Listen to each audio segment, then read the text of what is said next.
La violencia política fue la nota distintiva de los años 70 en la República Argentina. Los debates, las disputas y los enfrentamientos ingresaron a una espiral sin límites que abrió las puertas a las más sangrientas de las dictaduras que asoló nuestro país. El terrorismo de Estado, que detentó y esgrimió una violencia inusitada por cumplir con un plan sistemático de exterminio, marcó a la sociedad dejando profundas heridas. En nuestro país, la desaparición de 30.000 argentinos y argentinas, 4.000 asesinados, miles de presos y cesanteados, decenas de miles de exiliados, representan la cúspide de este terrorismo de Estado que convocó y provocó un trauma de alto alcance social, al menos para muchos de nosotras que lo consideramos de este modo. Entonces, una de las aseveraciones más importantes que nosotros hacemos al momento de acercarnos a la historia reciente de nuestro país es decir que es hija del dolor. Es hija del dolor que dejó, en todo caso, emergencias de memorias heridas. Estas memorias que han tenido diferentes recorridos, pero que reconocen y comparten su emergencia como banderas inclaudicables en la denuncia de planes sistemáticos de exterminio por parte del terrorismo de Estado, y que dio también lugar a la instauración de modelos neoliberales que condujeron a nuestro país a conformar una nueva estructura social cada vez más dual, donde la exclusión y la inequidad son solo algunas de sus notas más destacadas. A su vez, y quiero recuperar la palabra de un intelectual fantástico en nuestro país, Héctor Schmuckler,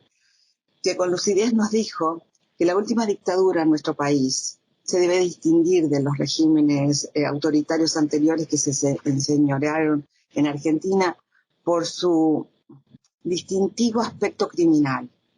el cual radicaría no solo en su dimensión ilegal de la represión, ni aún en la muerte de los militantes políticos y sociales, sino en el desconocimiento de la humanidad de las víctimas a través de la negación de su propia muerte. Entonces, como ha señalado una historiadora argentina, el pasado reciente, que puso a la sociedad argentina frente a la experiencia límite de la represión, la tortura, el asesinato político, nos fuerza a pensar la historia de otra manera. Estamos frente al desafío de encontrar formas nuevas de mirar hacia atrás, no para encontrarle un sentido, sino para recuperar la diversidad de sus sentidos. Y en este plano quiero trabajar con ustedes, sintéticamente pensar cómo ha sido la construcción de la memoria colectiva en la República Argentina. En estos 47 años nosotros hemos podido observar políticas de olvido, políticas de memoria, debates, dilemas no cerrados, así como usos del pasado con lógicas antagónicas. Quiero señalar que la causa de la memoria surgió como una forma de resistencia frente al carácter clandestino que adoptó la acción represiva de la dictadura argentina, que, como decía, asoló nuestro país entre el 24 de marzo de 1976 y 1983. La lucha por la información y por la verdad desarrolló un enfrentamiento decisivo contra la dictadura. El objetivo de verdad, hacer conocer a la sociedad y a la opinión internacional la magnitud de los crímenes, desde las banderas inclaudicables de los organismos de derechos humanos, en particular de madres, luego abuelas y otros organismos, van a marcar en la escena pública el valor y el deber de la memoria, que se debía esencialmente a enfrentar el silencio y la falsificación de los hechos. Entonces allí amanecerá estos pilares que han sido los pilares de los organismos de derechos humanos en su defensa por la verdad, la justicia y la memoria, al cual hoy incorporamos también un nuevo pilar, que es la reparación y, por supuesto, la transmisión. Entonces, en aquel tiempo, la consigna de aparición con vida que gritaban las madres de Plaza de Mayo, junto a otros organismos, creó un espacio político delimitado por el campo de los derechos humanos.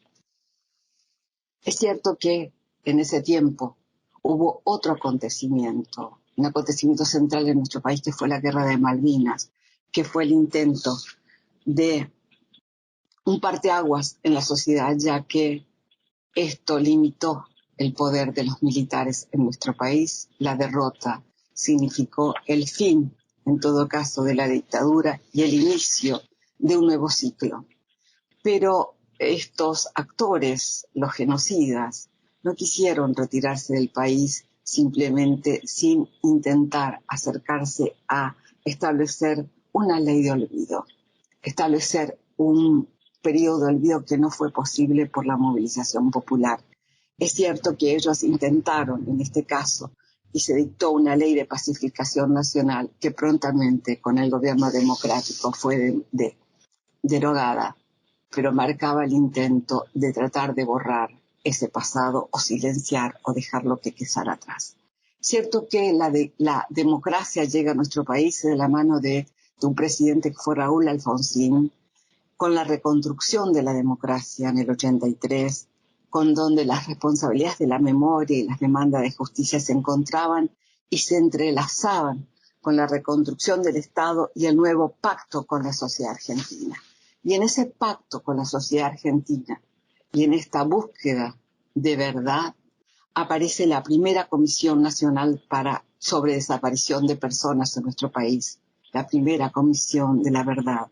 la CONADER, donde el Nunca Más es el libro que marca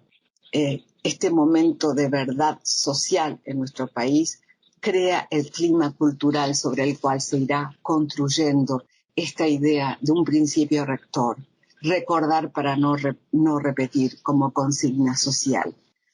Ahora, este paso tuvo una segunda instancia que fue el juicio a las juntas militares en nuestro país.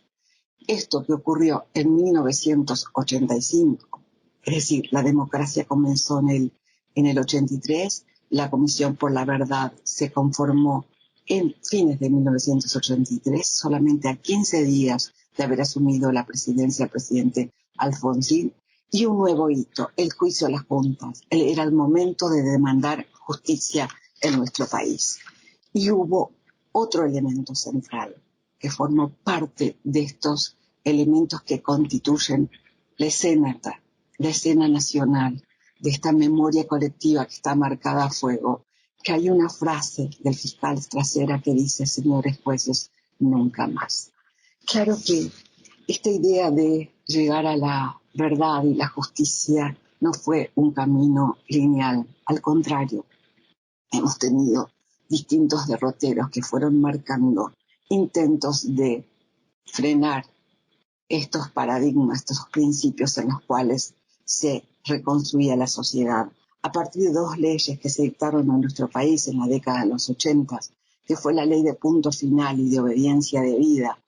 dos momentos que fueron sumados a otro intento de impunidad cuando el presidente Carlos Menem en 1989 dale un indulto para liberar a los militares presos, así como algunos líderes de la guerrilla que estaban presos y procesados. El indulto presidencial era una amnistía y daba cuenta de un intento preciso por instaurar una política de olvido. Y lo que dolía era la sentencia de impunidad que fue dictada dentro de un orden democrático. Ahora, ese movimiento de derechos humanos continuó demandando, denunciando y buscando formas virtuosas para tratar de horadar ese muro donde la impunidad intentaba instalarse en nuestro país. Quizás quisiera recordar sintéticamente uno de estos elementos centrales que fue el derecho a la verdad, los juicios por la verdad, que sentaron las bases para que luego se tuvieran los elementos necesarios para continuar con los juicios federales en un tiempo posterior. Ahora, este movimiento de derechos humanos no paró en su demanda y su demanda pública. Continuaba los organismos de derechos humanos continuaban representando a la memoria y los argentinos se oponían a la impunidad. Esos escenarios están marcados por los escraches, una de las también consignas que la lucha por la defensa de los derechos humanos en nuestro país ha sido extendido en el mundo. Este tiempo de impunidad, este ciclo memorial, tiene un hito en un cambio sustantivo recién ya en los inicios del siglo XXI, cuando Néstor Kirchner asumió como política de Estado la condena de la violación a los derechos humanos de la última dictadura y el impulso de una política de memoria. Justamente, un nuevo ciclo memorial comienza con Néstor Kirchner en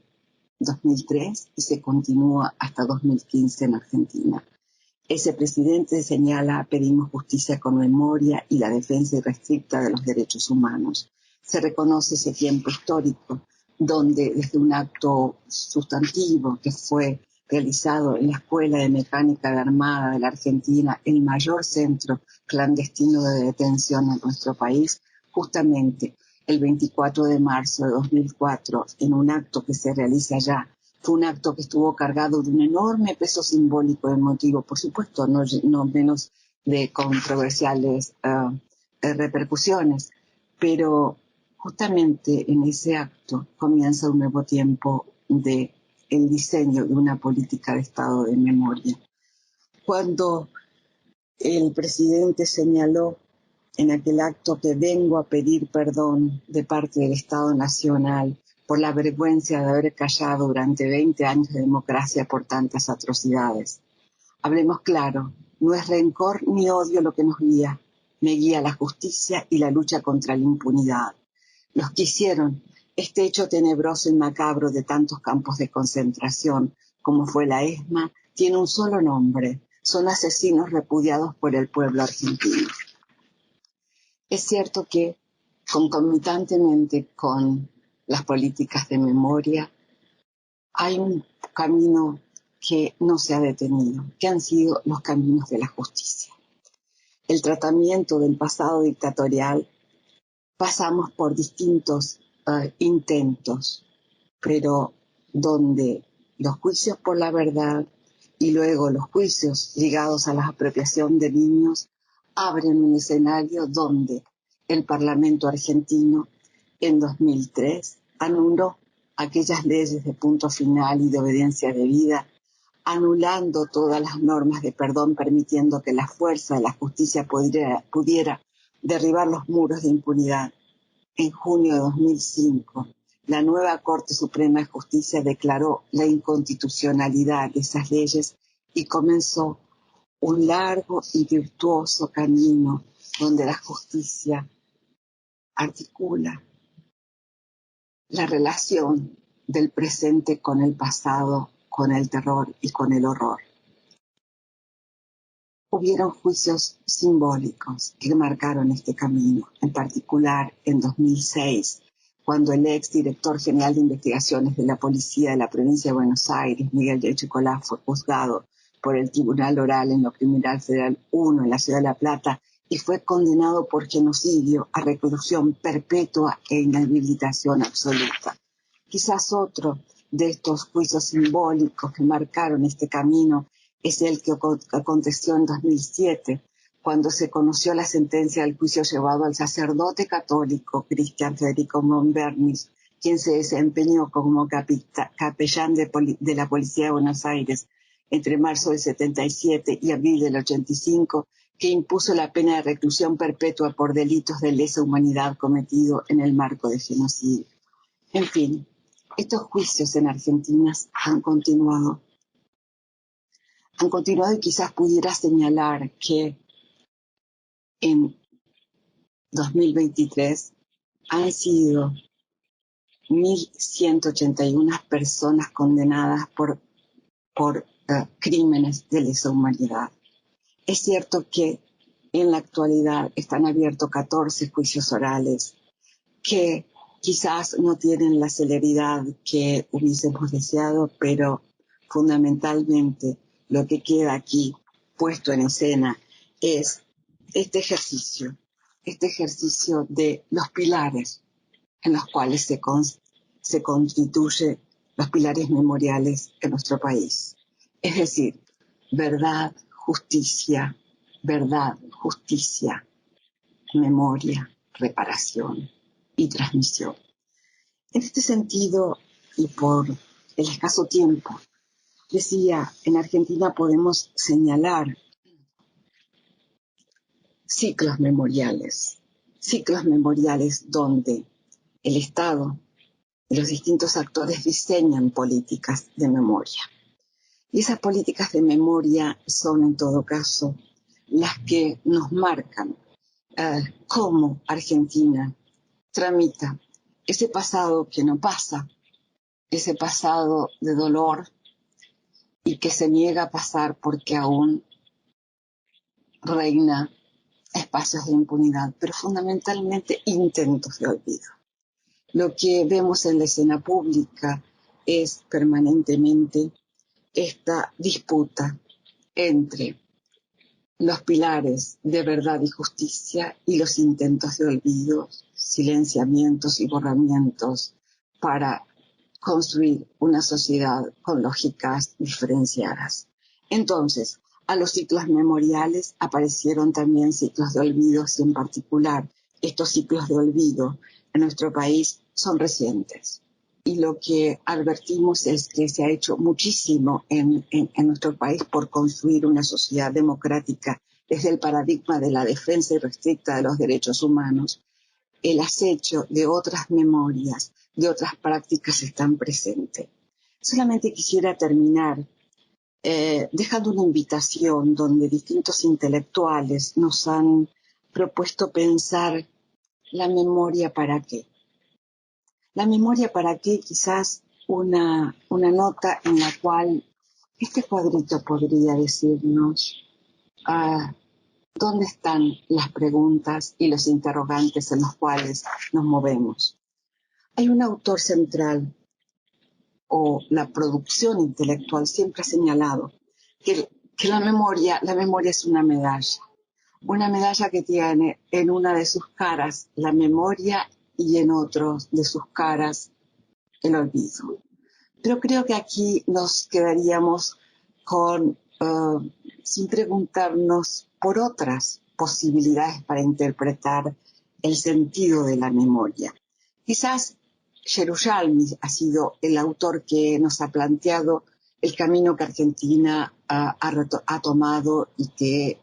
a pesar de ciertos retrocesos, nunca se ha detenido.